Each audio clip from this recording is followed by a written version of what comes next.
Hey everybody, welcome back to another edition of RV with the Tanners.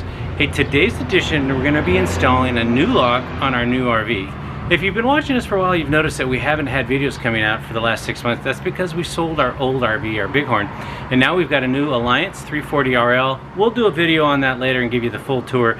But today's video we're going to be talking about me replacing the RV lock. I did this on our old RV on the Bighorn, but I'm going to do it again on this RV because it's so convenient. As you can see, there's a key up in the lock right now. We're going to do away with that. So the lock that we got from RVLock has the one like this. So what they do is they recommend that you go to their website and look at the lock that you have, put in your trailer information so that you get the right one.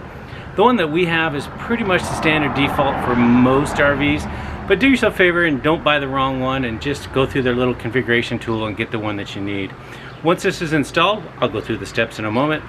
It will then have a code that you can do.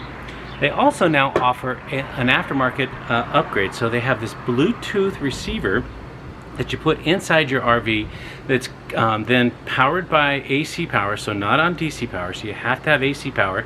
If you have an inverter, great, you can run this as well. But rest alone, if you don't have the Bluetooth working, you can always enter the code. The nice thing with the Bluetooth module is you can walk up, the Bluetooth module is when you walk up with your phone, you get within 100 feet, it can unlock for you automatically, so you don't even have to enter your code in. And make it really easy to get in and out of your RV. So we'll do an installation on the lock itself, and then I'll show you how to do the Bluetooth enabled version, and we'll wrap it all up. Neat thing they also come with is 2 remotes. They're in the little plastic bags now, so you can then, I'm going to leave one in the truck, and then we'll carry one when we go on walks. So the truck also has a remote entry, a little key code. If we ever lose the key maybe on our walk, we can get the key out of the truck and then still get into the RV in case the battery dies. So there's many ways to get in. They also come with 2 physical keys. Again, we're going to put 1 key in the truck and we'll put 1 in our pocket when we go on walks. If we lose it, we always have a way to get in using the key that's in the truck. All right, we're going to jump next to the installation.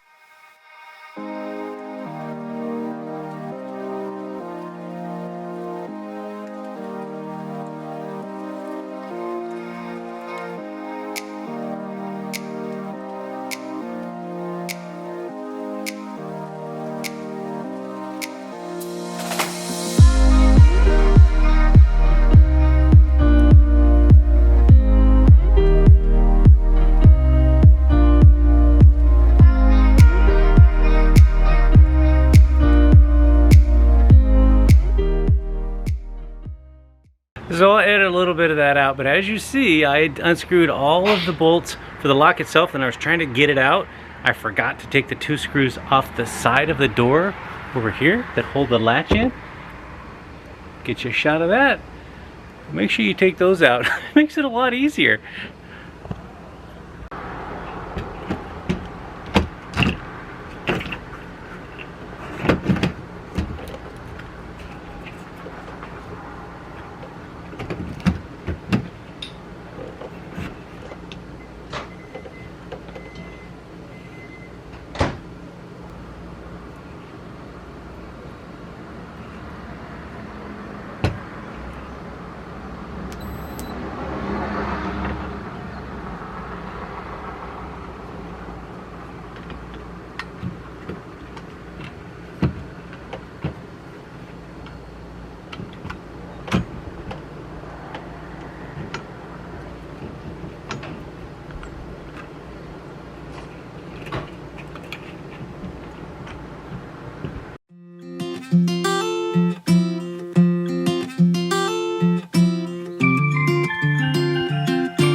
A little note here, you watch me unscrew that with my power driver. I have no problem doing that with a power driver, but when I was screwing it in, I always like to use a hand screwdriver, not to strip out those little bitty threads on that lock. So do what you want, but I prefer to go hand screwdriver on the way in on something that fragile. From the factory, the code is 1234. We've tested it, it works great. So now we're gonna do a code reset. I'm gonna just change it for you guys to see to 9876.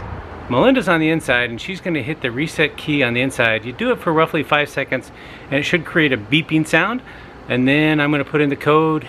It should confirm it with a beep, and then I put the code in the second time, confirm it with a beep, and we should be good to go. Let's see how it goes.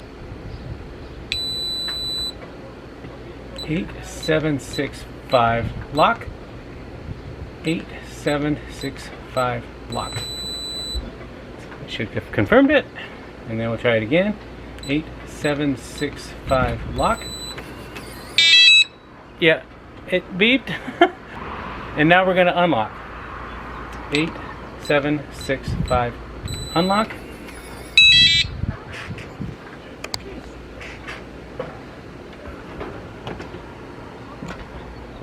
Success! You guys heard the code when it locked, and then you heard the code again when it unlocked. Okay, so that took about 10 minutes with recording. I'm guessing you guys can probably get that done in about 5 minutes. Pretty simple. RVLock has done a fantastic job of making this basically plug and play, if you will.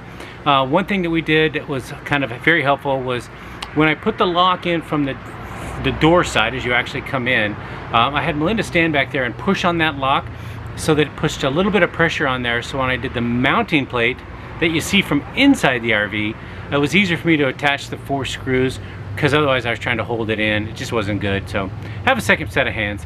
That worked out well for me. There's a truck going by, you can hear that noise. We're in a campground. Let it go. Okay, now it's gone. Great. So the next thing we're going to do is install the RVLock Bluetooth sensor. We'll put it somewhere in the RV. I think it's going to be roughly about 6 or 7 feet away right now from the actual lock itself, and we'll see how well that works, if that distance works, or if we need to move it a little bit closer. Just again a reminder, for this to work you need to have AC power. It does not work if you're out boondocking, dry camping with no power. Now if you guys have a complete solar setup and converter setup like we do, you'll be able to do that because you have your own AC source. But if you do not have AC source, this will not work. You have to actually go up whoosh and enter in a whole 4 digits to unlock your RV. Alright, we'll get onto this in just a sec. Okay, so adding a Bluetooth device was very simple. They have an app that you install on your phone or an iPad, and then all you basically do is hit the key fob learning. It would be the same as when you add these key fobs, which you have to do as well. They're going to send you a couple key fobs in the box, and then you hit on the remote on there, the lock on the inside of the door, learn key fob, hit any of the buttons, and it learns it. It literally takes about 5 seconds to program each one of these. If you have any questions about this video, please let me know. Otherwise, comments are always taken down below. If you'd like to have any more information, I'm happy to help. Most of this was fairly straightforward, but if you do get stuck, just pop me a question down below and I'll try to help you out. Thanks for watching, folks, and have a great day. Bye.